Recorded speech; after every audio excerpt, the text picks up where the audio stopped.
Stephen, what was your first initial reaction when you heard the news? I mean, it's tough because, the last couple of weeks, nobody really knew what was going on. And, I mean, just from my perspective, he was like a god to me growing up. How much he did for San Diego and, for baseball all over the country.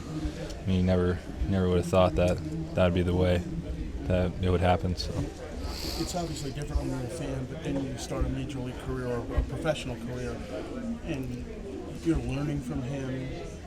That has to bring it to a new level, I think. Well, like I said, I was a fan first. I can tell you, I was probably 4 years old, when I first started watching the Padres, and he was my favorite player from the first game. And it just so happens that our lives seem to intertwine, and I ended up making it to the big leagues. So it's pretty tough to swallow right now.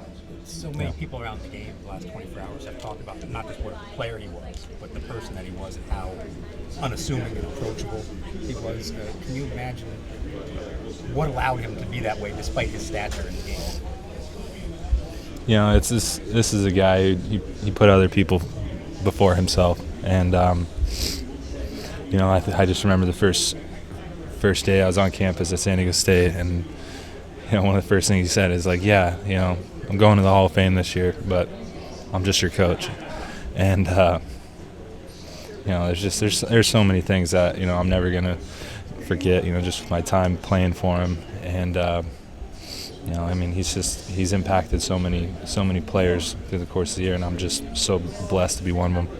What do you mean to your career, both as a player and just how to be a professional and that kind of thing? How does that mean?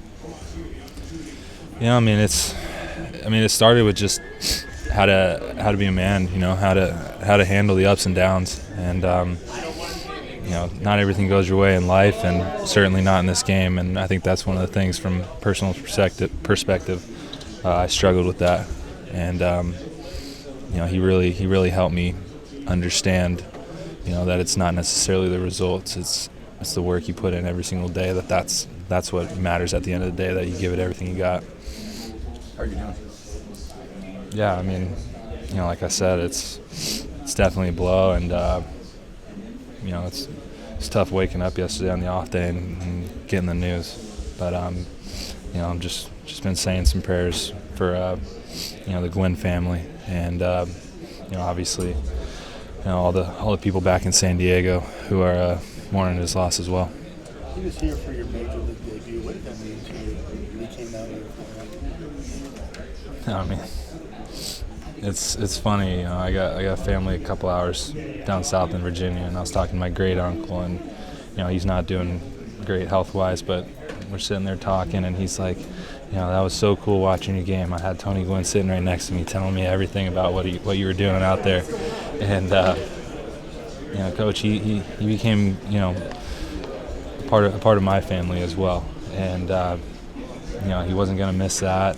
And I thought it was just such a special experience, for my family specifically, to be there watching it. My debut with, this legend, back in San Diego. So.